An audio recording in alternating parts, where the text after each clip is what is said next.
Blog Talk Radio.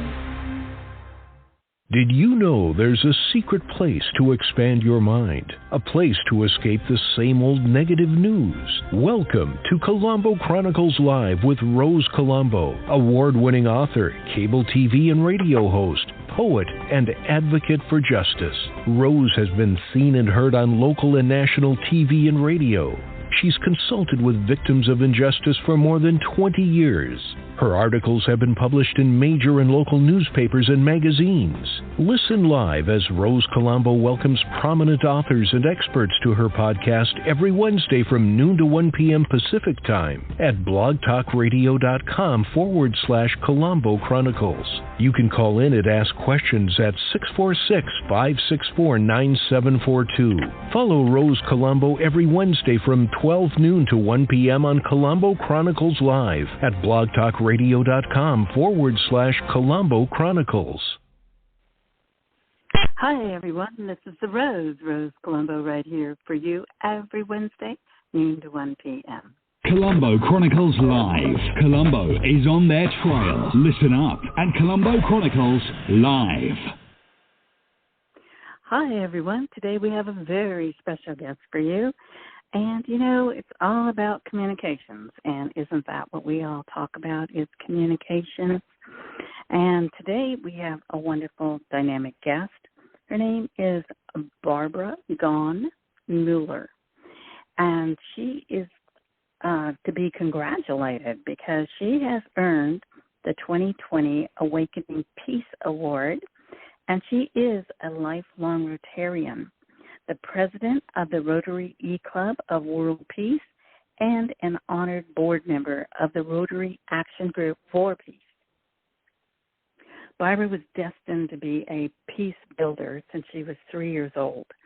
Since then, peace became her passion and mission and her lifestyle.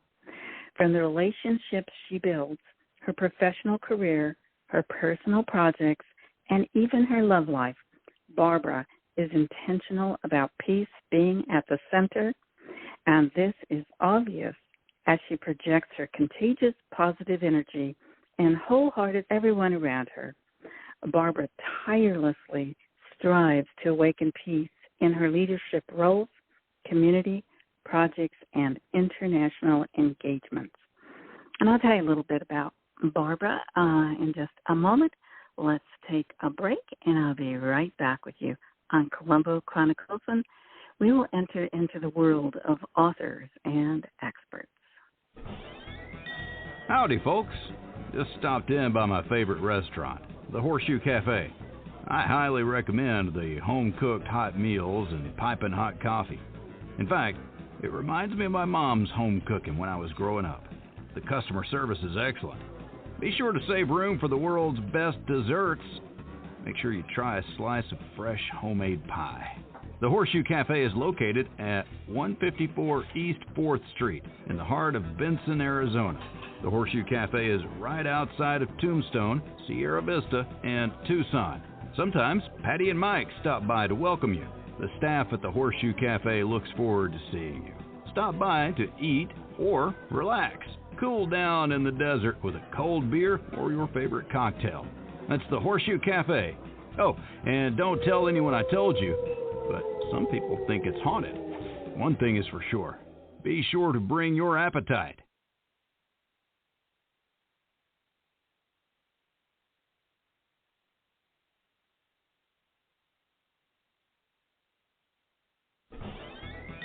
Howdy, folks.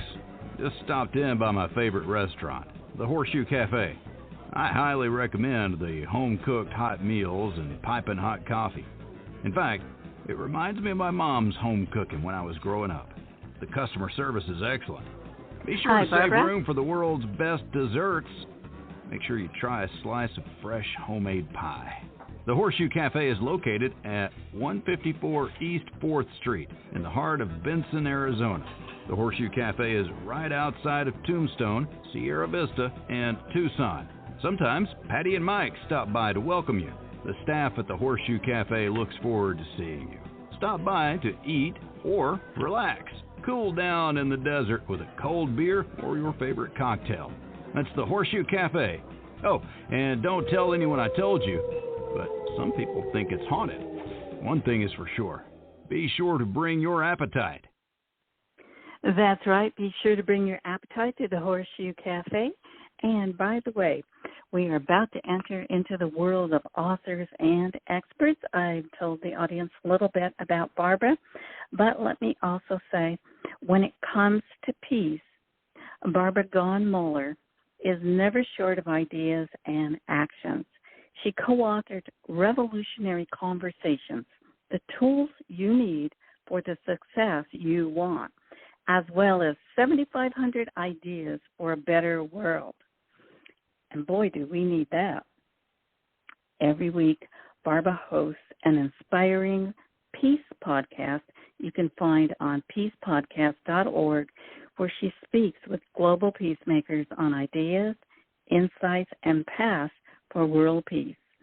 She is an international speaker on a wide variety of topics and has spoken at the United Nations, where she received the Spirit of the United Nations Award. That is quite an accomplishment.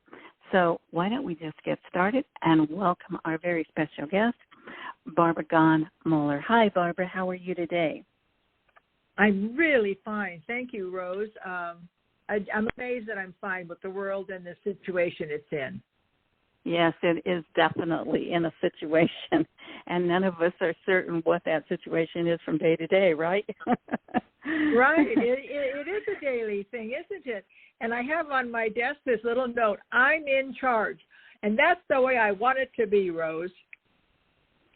Absolutely. I think that's very important. And I think it's very important for, for people such as yourself who are trying to communicate how to bring about more world peace.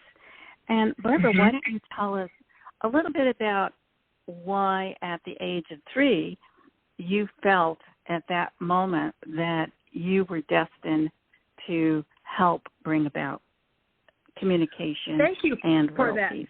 Great question, because my grandfather immigrated from Hungary in the early 1900s to avoid World War I.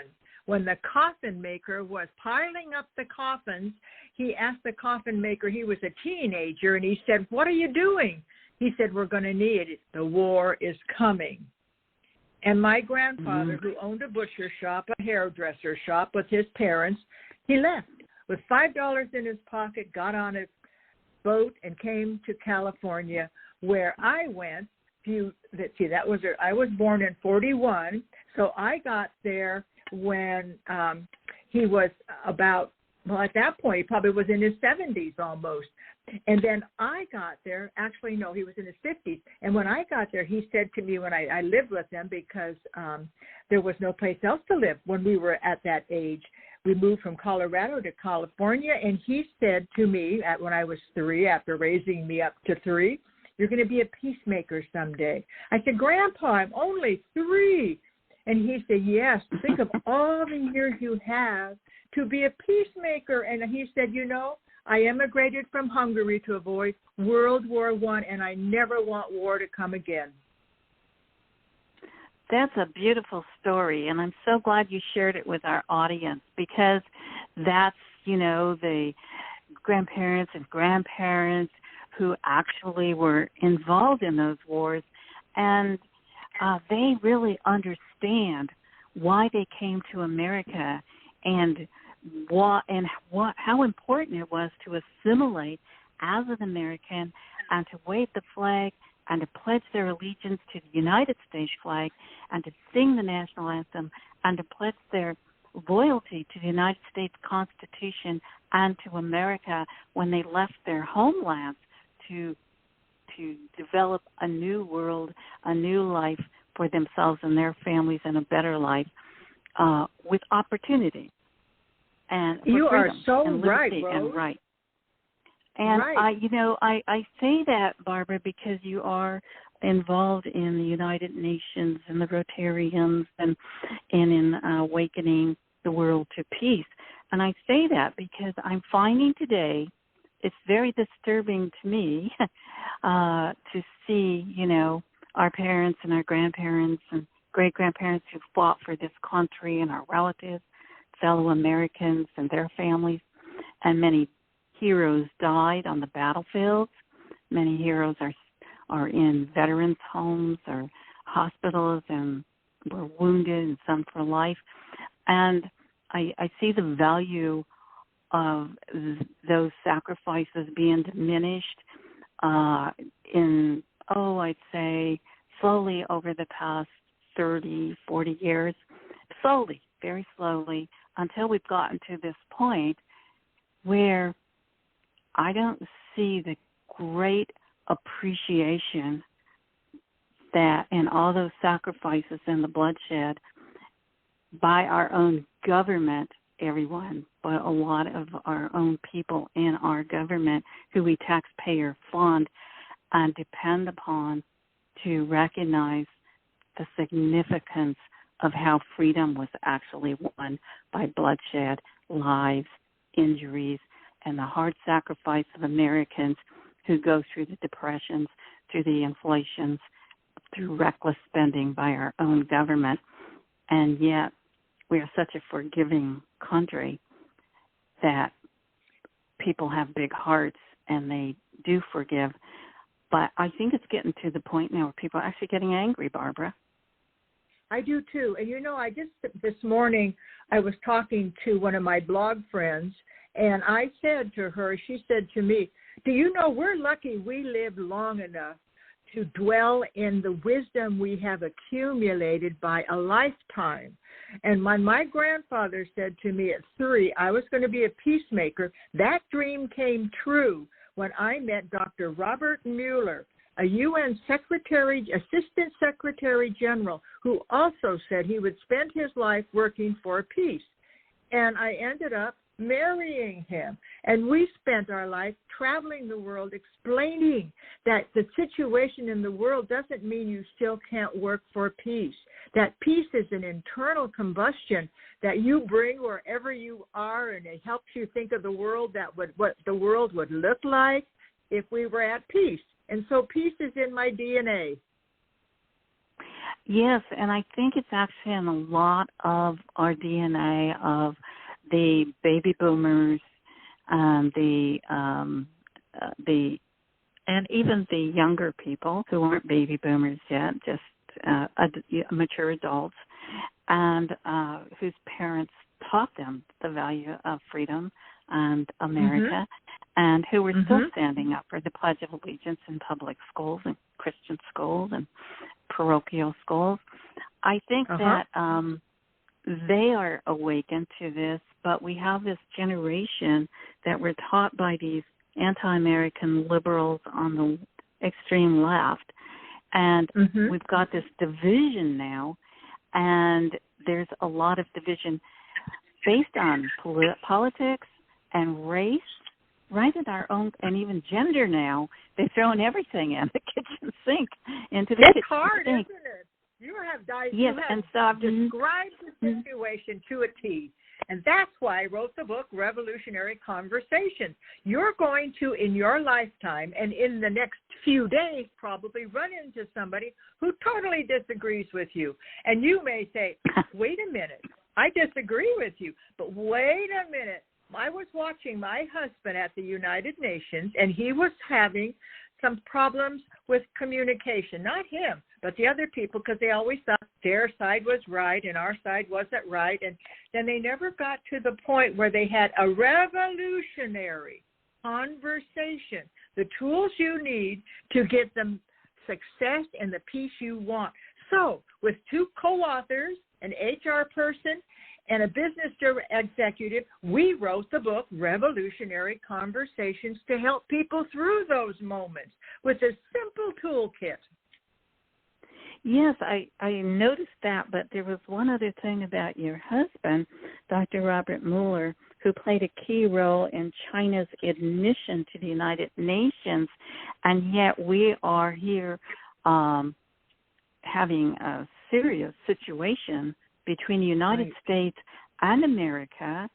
And so I was wondering if you had any comments about the situation and your husband's role in China's admission to the United Nations, and how we can use your book and your tools to help neutralize the situation, because our automobile dealers don't even have enough new cars on the lots any longer because China makes the chips.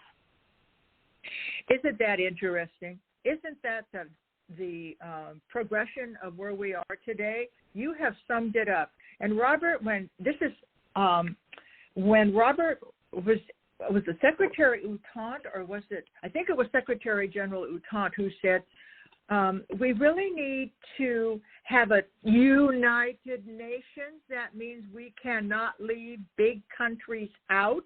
That means we have to bring China into the United Nations, so at least we can have a conversation with them. Because if we don't know what they're doing and they don't get into the global conversation, they can do what they want. So this allowed the global conversation to take place. So Robert Mueller always believed that conversations were the key to creating peace. And I'll never forget him telling me the story of two ambassadors at the UN coming to Outant and saying, Secretary General Outant, we want you to settle this. And Secretary General Outant said, there's a difference of opinion here, I know, and I want you two to go in the hall and have a conversation. 2 hours later, they came in, and would you believe they had settled it by themselves? He said, see, that's the power of conversation. Well, this brings me to another point with your book, Revolutionary Conversations, because we're not having a conversation anymore, because we are, if you are on the right or you oppose anything on the left, on the worldwide social media two giant sites, you will get banned or suspended, and your conversation has ended. What do you think about that? Exactly. I had my dearest, sweetest, most wonderful Cheryl Melody Baskin. Her YouTube channel was taken off for a prayer she did, a prayer that had a word in it that somehow some algorithm picked up. A prayer. And she was banned from YouTube for 2 weeks. So you're absolutely right. We have to really and truly pray that we can get back to the point where our prayers are not diminished or taken off of YouTube, that what we're doing can be communicated around the world. We're in a new period now, aren't we? We are in a new period where the AI is controlling our thoughts and our words and our conversations and our freedom of speech. And I'm very concerned, and that's why I'm so happy you were on the show today, because this is a really key issue with me, that when two giant corporations who have no authority over Americans or the Constitution have now taken control of freedom of speech that guarantees and establishes freedom of speech so that we can have a conversation and a debate and different opinions as we have always had before they were allowed to become the controllers of freedom of speech, even over a president of the United States who may have an extremely important message for us, or even over the international doctors who have probably could have saved lives through their information because they're hands-on treating people with viruses and so forth, and they've used treatments that were successful that have all been suppressed. I find it to be extremely dangerous, not only to freedom of speech, but to their health, to our government influence, to our elections, to our prayers in church, our religion. I find this extremely dangerous in all aspects of the American way of life and the suppression of the United States Constitution and Bill of Rights. So what do you think about that and your book, Revolutionary Conversations, and the tools you need for success on how to help the politicians come together, have a conversation, and start regulating this monopoly over freedom of speech. Interesting. You have really described a situation that is one that everybody needs to be aware of. And again, I'm on several boards of directors, and we always start with something called palabras, and that allows us to each go around the board table and to say where we are right now, and it kind of brings us into an opening. Now, I will tell you something, that I had a really close friend who worked in diplomatic corps, and she would always go to these diplomatic meetings, and she would start with her, bless the food we're eating and all that, and then she would ask a question. Well, you know something? I have a feeling that we have more things alike than that are, and all of a sudden, these people would just stop in their shoes and their tracks and say, wait, you're right. And she said, well, let's just talk about how are we alike. And they would start to talk about what they have in like. They love their grandchildren. They all had breakfast.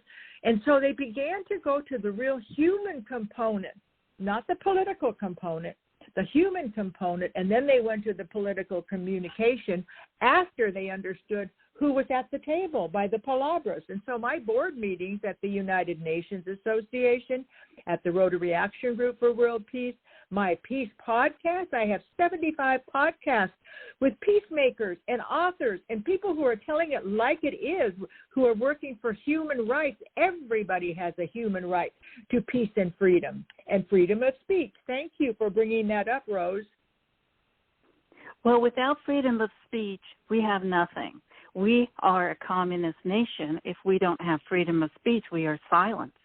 And only those who are allowed to speak can speak. That is not the American way of life. That's not how we've lived our lives. That is, for 245 years, we have expressed freedom of speech, which is freedom of press, freedom to assemble, freedom to protest peacefully. We have these rights, and we taxpayer fund our politicians, whether they're on the right or the left. That shouldn't even be the issue anymore. It should be, how are we going to preserve our freedom of speech so that if we have different opinions, no one has all the answers. We absolutely need different opinions. Yes, correct? And different points of view. That's what makes our country strong. And if you watch some of the programs today, they're trying that out to see how they can have both sides represented. And I don't even know if I like the word sides as much as I like the word that, we are one world. We're just a tiny little planet out there running around in outer space. And we have to take care of each other. I'll never forget Mother Teresa saying, I think we forgot that we're supposed to take care of each other. And when you come with those simple little concepts like let's take care of each other, why did she pick up those children in the street in India? Because she was taking care of what needed to be done right then and there. My late husband, Dr. Robert Mueller, was called the Prophet of Hope at the United Nations. In fact, that's the name of his book, Prophet, the Hat Maker's Son. And I'll never forget going to Sardinia. We were going to do a big conversation with Sardinians, and about 500 people showed up. And they were there to hear about Robert Mueller and why he was so powerfully afraid of the peace that we all had worked so hard for was going to disappear if we don't all work on peace. So that morning we got up and we were all dolled up, and he had his new suit on. And it was about 5:30 in the morning, and he went out and started cleaning the beach. And I said, Robert, you've got your best suit on. What are you doing? This needs to be done. I said, okay. So we cleaned the beach. Do you know we had a pile of toilet seats? We had a pile of stuff that was thrown overboard on the boats. We had a pile that was 6 feet high cleaning the beach in 2 hours, 2 people. We get to the lecture, and he's sitting on stage smiling, and he always did, and he plays his harmonica, do, do, do, do, do, do, do, the Ode to Joy. And they look at him like, oh, here's this prophet, but they don't say anything. And then he does his speech, and then this man stands up and says, Dr. Mueller, you think I'm going to be a peacemaker? Don't you know how bad the situation is? And so what does Robert say? What were you doing at 5 o'clock this morning? And the man said, I was sleeping. And Robert said, cleaning your beach. And the man just got quiet. The audience clapped. And he said, that needed to be done. And that's the way I live my life. If it needs to be done and I can do it, I do it. That's how you bring world peace. Do what you can do. You're in charge, and it's up to me to fix it. That is a beautiful story. And, it's important that we start to bring back, like you said, the human part, that we are all humans. And if we don't work together and take care of each other, this is our homeland. This is where we all live. We're all responsible for this homeland that we live on, that God blessed us with, or if you want to say higher power, blessed us with, and gave us the land of plenty to share with each other and to then share with the world. And I'm seeing so much politics and fighting going on in the government. I listen to a lot of the hearings. I watch them. I want to hear their words. I want to hear their communication. They are not communicating. They are, well, I don't really know. I don't remember. I will get back to you on that. I mean, it's all the old political stuff, and they're like, yeah, get back to me on that. And there's no answers. There's no communication going on. I mean, instead of saying this is the Constitution of the United States, you are a corporation, and you are to uphold the Constitution and work in accordance with the Constitution, which provides, this is what I would say, provides freedom of speech to every American and you are not the law enforcer of freedom of speech. If you think someone is saying something that could be a hate speech or a crime or whatever, report it to law enforcement. They will handle it. That's how I see corporations should be operating, not as the law enforcement of freedom of speech. That's a very good point. You know, it's so interesting because I've spent so many years at the United Nations with Robert, and I watched in the halls when people had disagreements. It was as if they understood that we're not all going to be on the same page because we are not all going to walk in the same shoes, and we're not all going to be raised by the same people. And so there's a lot of differences of opinion. And I go right back to the rules, not the rules, but the toolkit in revolutionary conversations. And you know something? There's something that unites us in this world right now. And I'm the president of the Rotary, I'm the past president, last year I was president, of the Rotary E-Club of World Peace. And Rose, I'd love to invite you one of these days to come to one of our meetings. We meet on Tuesday evenings. And then, listen, you know, it's amazing what you can do through Rotary. There are 35,000 Rotary clubs, over 1.5 million members, and each Rotary club, even in the smallest little villages in Africa, they have a Rotary club. Why? Because the motto is service above self. And so even though the news may not give you all of the good news, there are wonderful people out there who are working together. We have something in Santa Barbara called the Shelter Box.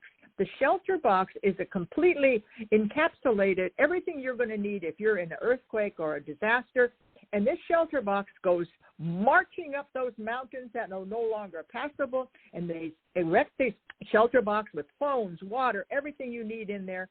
And all of a sudden, these people have the freedom to go to bed at night and the food they need for a couple of weeks until they turn around this disaster. So, you know, there's a lot of people out there who are working for the betterment of our planet, right, Rose? Absolutely. There's wonderful people, and that's why we're still here. Because right. I think the majority of people are good people. I believe there's a minority who are very well, they speak louder than the people who are more silent about what they are doing, because they do serve the humanity, and so they don't get involved as much in speaking out in a loud voice and a microphone and so forth. So we don't really see all these heroes, and we don't really hear about all the heroes, and they're everywhere. They're in our churches. Well, you have a wonderful voice. I told you that right away, that I love your voice. How do you get your voice out there? What made you to have this radio show? People need to be encouraged by your example. Well, I actually became a consumer advocate for justice in 1989. I began a grassroots movement helping women and children going through divorce who were ending up homeless and ending up without their children, having their children taken away from the judges or the child support, even though they were non-offending parents. We exposed NAMBLA. We brought the information to the right authorities. I proposed laws that were actually implemented in California.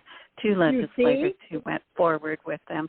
So we can be doing something every single day that will help our country so that our children and grandchildren and great-grandchildren, future generations will be able to be free. That's why I fight for freedom, liberty, and rights, and I'm very in tune with the laws that they're passing that may suppress things such as freedom of speech or due process of law, because without those 2 things, that's what sets us apart from the rest of the world. We can speak out, and we need to fight for that right and for our constitutional right to have thoughts.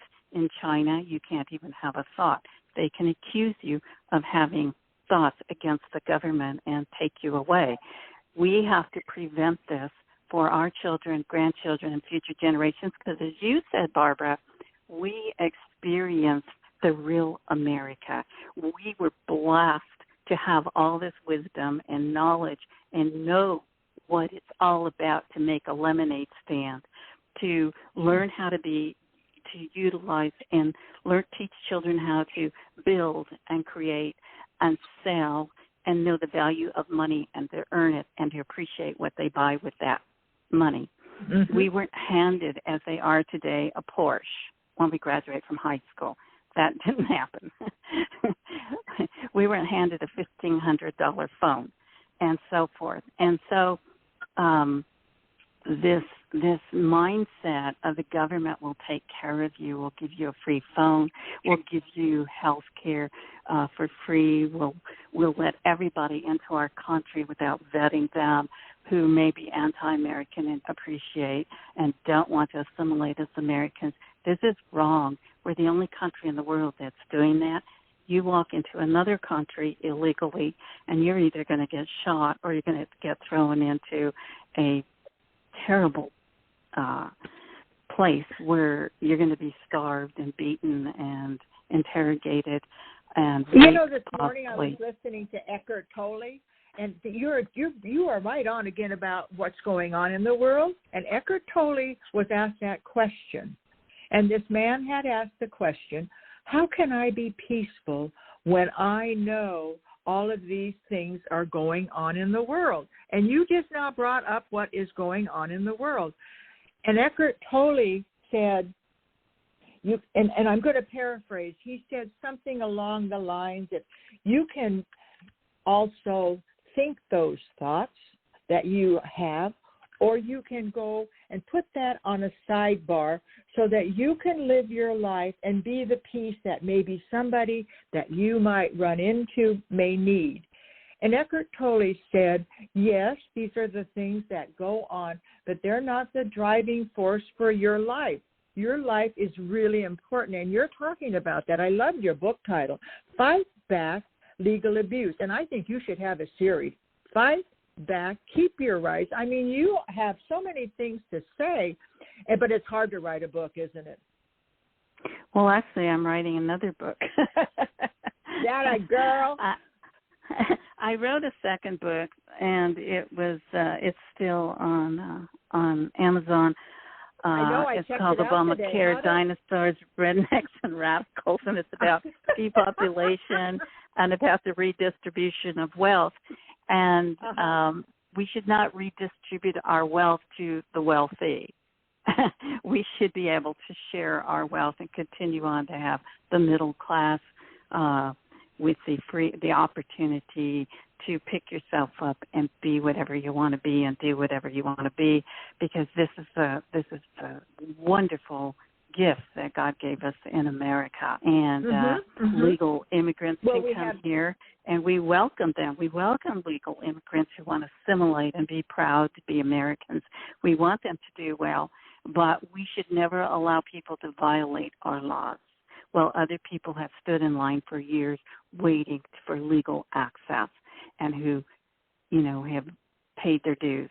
We should not let these people caught in line without even knowing who they are. And that is not the American way. Well, you definitely are a voice for people to have conversations around.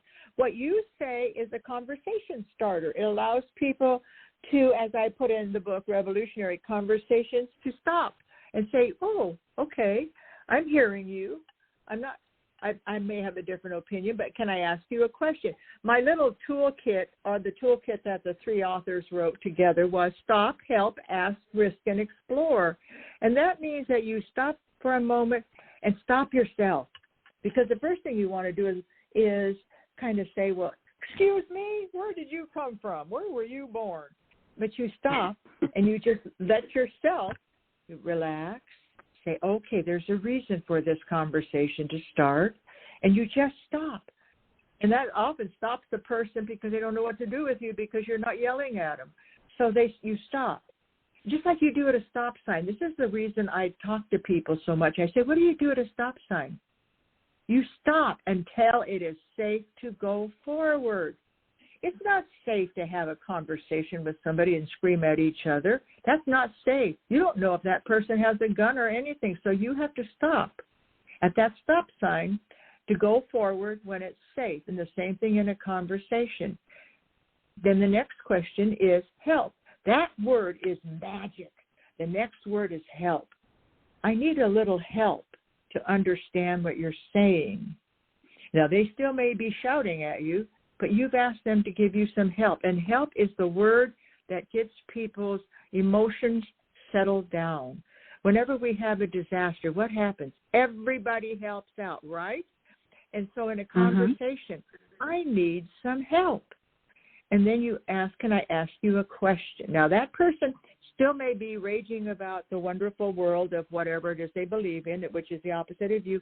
And you say, my question is, I know you have reasons for talking about this issue. Now, can you give me more information? Simple. Sometimes this person who may be having its point of view really loudly expressed doesn't even know where he got the information. And they hear themselves. And then you go to risk. I'm going to take a risk. Do you mind? And so you say, just like that, I'm going to take a risk. And do you mind? And when we were writing the book, the co-author, Mark Fowler, would always say, I'm going to take a risk. And do you know the minute he would say that, we'd all stop talking because we wanted to hear what risk he was going to take. And I want to take a risk. And at that point, if you are on the same page, if you are ready to do the last little tip, stop, help, ask, risk, and explore, give your risk. You say, I've heard you and I've listened to you, and I think I understand a little about what you're saying. You never can understand that person totally, so you say a little about what you're trying to tell me. And my idea is, and then you give them your idea. That's your risk. And if they say, oh, that's interesting, then you say, all right, let's explore this. Let's see where we really are. What can we do to save this group of children that are now homeless and we know they need to have a school? What can we do to help them? Instead of going to the first point, the man says, those jackasses never, ever get a job. And here's their children. These children are just children. They're innocent children. And so then you have these conversations. And then you solve the problem. And we started that in Santa Barbara. We have a school for the homeless kids. Wow, that's fantastic. And so going back to the politicians with your share tools. Stop, help, risk, Okay, so now they also just say, well, we'll give them $1 billion. We'll give them $1 million. Now this, Barbara, they need these tools. They need these tools because they are ripping off the taxpayers with their reckless spending as if they control our money and they can spend it any which way they want, which generally, if it went to the proper sources and there was oversight and there was a strategy on how they're going to accomplish helping orphan children or homeless children, then they would have a plan, right? And they would be able to, like you say, in the end, explore it.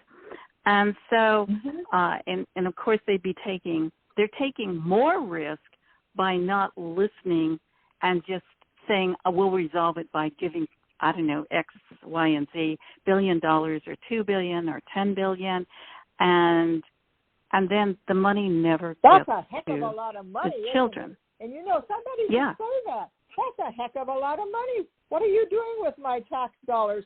I want them to be spent in a way that helps humanity. A simple concept. Right. Yes, and what is your plan? And where's the oversight to make sure the money isn't getting shuffled off to another, to someone else, to corruption? You know what I'm saying? Because, Barbara, we send billions of dollars, because you're involved with United Nations, we send billions of dollars to all these countries, and the people are still poor. And that's exactly what you have to find out. Why is that the way it is? That's our responsibility to do our investigating. And you know the good news is we have Google. Google is amazing. You know, when my husband was at the United Nations, the founder of Earth Day came up to him and said, do you know that you're the most quoted man on Google? And he said, what's Google? Oh, wow. And this is in the 90s, early 90s. What's Google? And he said, well, it's a search engine on the Internet. And my husband said, well, you know something? My son's a big IBM executive. I'm going to ask him what is Google, because I have the first computer IBM ever put out, the first laptop, and I'm going to go home and find out what it was. So then I went to my computer, and I had one of those new, smaller Macintoshes that came out from Apple, the Apple computer, and I went on there and I looked at Google. I almost fell off my chair. He is the most quoted man on Google, Robert Mueller. He would say things like, decide to be peaceful, render others peaceful, be a model of peace, irradiate your peace, live passionately the peace on our beautiful planet. And people started quoting him. And all of a sudden, he got 23 nominations for the Nobel Peace Prize in his lifetime. He died at 88 in 2010. And that's why I carry on his work, because I, too, believe that we have the right to decide to be peaceful and to render others peaceful. But you have to give them the tools. That's why the book Revolutionary Conversation is so powerful. In business, it started out as a course at UCLA. And then these business people were taking the course home, and they said, this is the first time I had a good conversation with my wife. There you go. There you go. And you know, I think, you know, communication is the key. And I think most people, I mean, I'm not saying I do, but I mean, I'm including myself with everyone else, that we don't really have the real tools like share and the revolutionary conversations to actually, until we find out about them, like the audience is finding out today and myself, that we can find these tools to become a better person, a better communicator, a better listener, because if we don't listen to the other people, then how do we know that we're not hurting them by not listening? Maybe that's all they want us to do is listen, not give an opinion, whether it's a family member, a friend, because everybody's important, right? I think everybody's important. I know the people I come in contact with are important, even if they're a homeless person. And you know, in Santa Barbara where I live, we have a lot of homeless people. And every once in a while, I'll find somebody and I'll say to this homeless lady, you have beautiful legs. And she said, well, I walk all day long. And I said, well, that's why you have beautiful legs. She said, thank you. And, you know, a homeless person is nothing but a human being in different circumstances. So I spend my time, if I'm out and about and I see a homeless person, I carry my late husband had extra socks all over the place, right? So I just put that whole bag of socks in my back seat. And when I see a homeless person, I say, you want a pair of socks? And I just give it to them. Or do you need a bottle of water? I just carry things. I think these are human beings. And so I take things that I think if I were like that, what I'd want a bottle of cold water and a new pair of socks. That's all. And so, you know, you just do what you can. That is so funny you mentioned the socks because I was in a store and this young kid came up to me and he said, I was looking at socks, and he said, can I ask you to buy me a pair of socks? Yeah. And I looked at him, and I go, you know what? That's a great idea. And so I bought him like 3 pairs of socks. And I said, you know, it came in a 3-pack, you know. And I'm like, oh, what would I do? Go buy a latte? I mean, really, he needs the socks. I don't need a latte. So, yes, I believe in all of those things, you know, because I passed up a homeless woman and with my daughter and my granddaughter, and we were shopping in San Francisco before all this stuff happened over there. It was still beautiful. We were walking through and having fun and enjoying ourselves. And I don't know, something caught my eye. This lady was standing on the corner, and she had next to a building, and she had these most beautiful blue eyes I've ever seen. But I kept walking, and then all of a sudden I stopped in my tracks, Barbara, and the kids go, what's wrong? And I said, I got to go back. Give me some cash. And I was looking for cash because, you know, we all keep cards now, very little cash. So we finally came up with, you know, like $10. And they go, what are you talking about, Mom? I go, we got to go back. So we go back, and the lady on the corner, and I said, here you go. And she's like, oh, my God. This woman started saying, it's my birthday. Thank you so much. God bless you. It's my birthday. And so we're like, happy birthday, you know. And all of a sudden this whole crowd comes around, and they start putting money in her little cup, you know, and wishing her a happy birthday. And I'm like, gee, in a split second, look what happened. You changed the whole atmosphere in that moment. So when we're talking about, you know, communication, there's all kinds of ways to communicate with people, right? When you are present, that moment when you were in San Francisco, you were personally present. You were present for whatever came up. And then your intuition checked in. And that's the thing I want people to get today. Pay attention to your intuition. You had the intuition to get some cash and go back, and you didn't let it go. You know what we are? We're not humans anymore. We're busyness. We're busy. We're not paying attention. I don't even know if people know what they had for breakfast. If you ask somebody, what'd you have for breakfast? How'd you get her? They aren't even aware of what they're doing, let alone another person. So you have to stop, just like I said in the book, and pay attention. And you said listen. And boy, is that a good thing to do. And listen without an opinion. Just listen. Put your judgment aside and just be present. You never know. And I'll give you an example. I'm in the gas station. I'm paying my bill, and this homeless man is standing next to me counting out his change because he probably only had $1.50 or something. Who knows? And he's trying to buy his coffee and his breakfast. And I said, would you mind if I put your breakfast on my credit card? And he just looked at me. And the other people in the store looked at me. And then the clerk said, are you sure? And I said, what you going to eat? $5 worth? Yes, put it on my tab. And the whole store smiled. Everybody liked the homeless man, and they loved me. And so I just said, okay. You know, I felt great. The homeless man was fed, and the store saw an example of peace. You know, I think, you know, if we just start stop looking at our phones 24/7, down. Everybody's looking down, and they start to look up, and they start to look around them, they're going to realize that, Barbara is telling us through her book, Revolutionary Conversations That Everyone Needs, the tools you need for the success. And it's not always about money, is it? It's about the trees and the birds and the butterflies and the plants. Barbara, I even talk to my plants. Because I don't want them to die. I want them to live and thrive.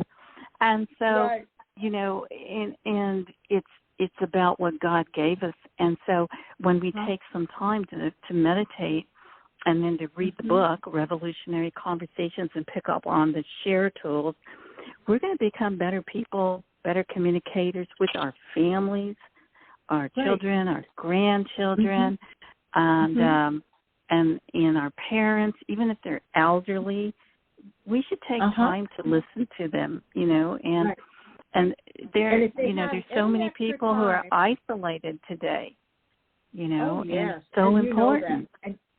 And how we can get to them with the telephone. Call those people that are by themselves. See how they're doing.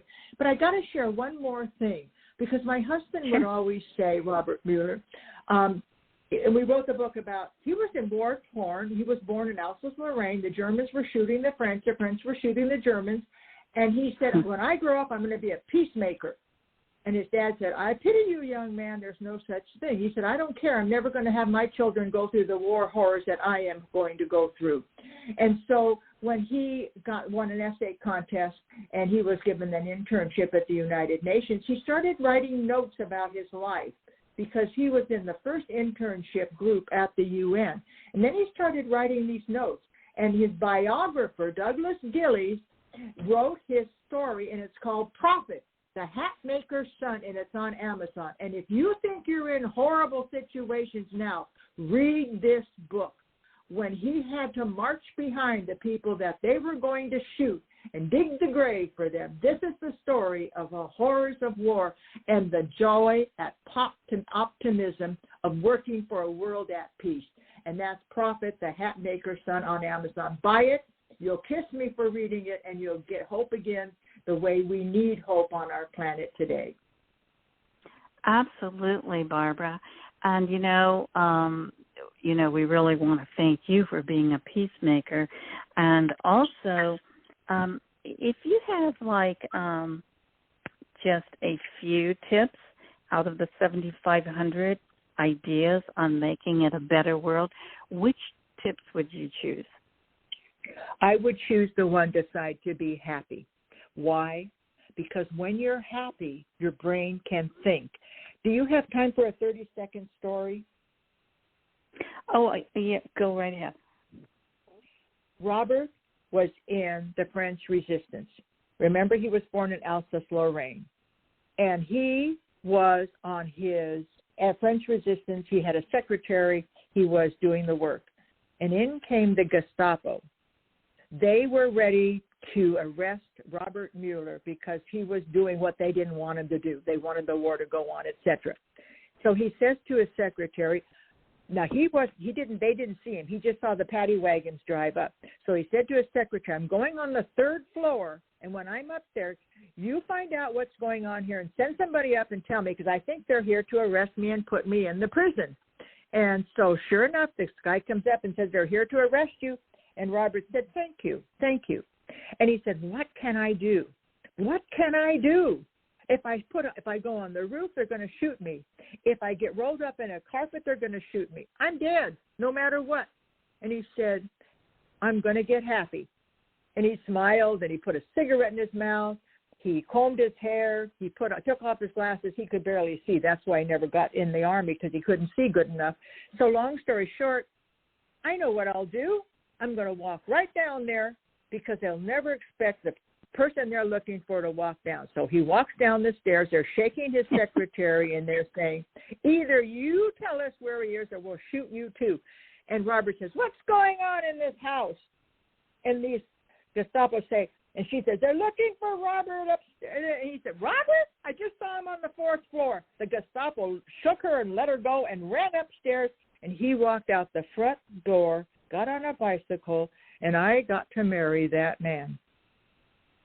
Oh, my goodness. That was another instinct, and beautiful, beautiful instincts that, I believe that there's a little voice always speaking to us if we listen and communicate with that little voice, and which is probably part of your share tools. And, this has been such an enlightening conversation and so empowering, and it just makes me happy. Well, and you know what you do, Rose? You bring out the best in your guests. You're very rare that you can do that. You bring out the best in the guests. That's why I do peacepodcast.org. I have 75 authors and world leaders on there to bring out their wisdom. We have to share our wisdom today, right, Rose? Right. That's what it's all about. It's not about me, and it's not about money. God knows that. It is about making it a better world and making it better, not for me. I've already, saw the great America, but I want to maintain that America for the youth, for our children, our grandchildren, great-grandchildren, and everyone who loves our country and who wants to assimilate and uphold these freedoms, liberties, and rights, and respect our heroes, and not suppress information. Not suppress. You don't like my point of view? That's fine. You don't have to. But guess what? We're not communist China. We can think, and we can have thoughts, and we can speak out our thoughts. And so this is what makes America great, and this is how we got developed. This is how they created things. They invented things.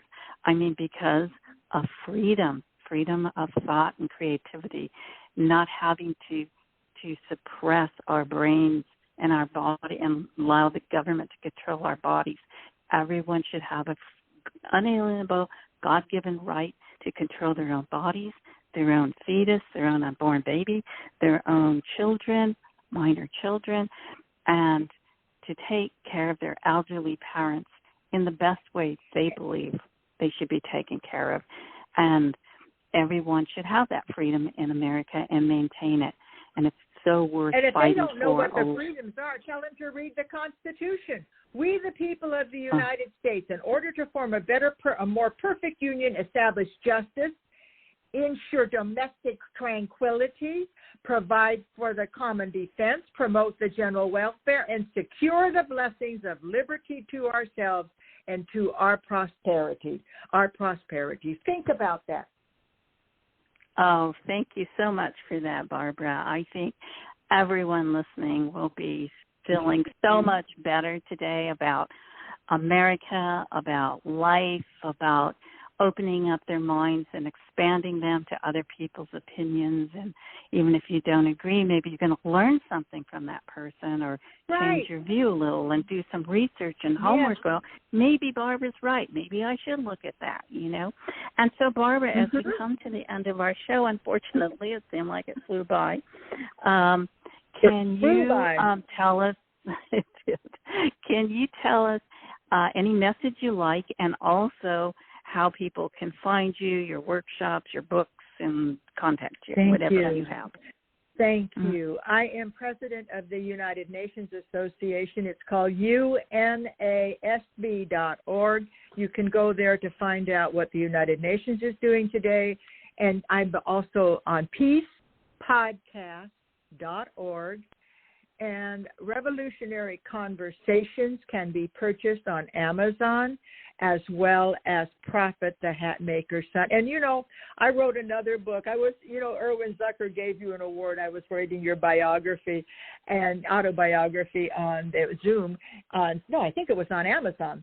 Anyway, long story short, I love Erwin Zucker. I wrote the book with him, How to Become a Bestseller. And then I was president of the book publicist, but I want to just tell everybody on today's show that you are so lucky to be living where you are. You are in the right place to do the right thing, and we can do it together. Thank you. Thank you, Barbara. And I hope everyone will get your book, and because it is powerful. And it's going to help so many people. Revolutionary Conversations, the tools you need for success. Barbara Gaughan Muller, Muller. And you can find her, as she said, online, and listen to your podcast as well. So God bless you.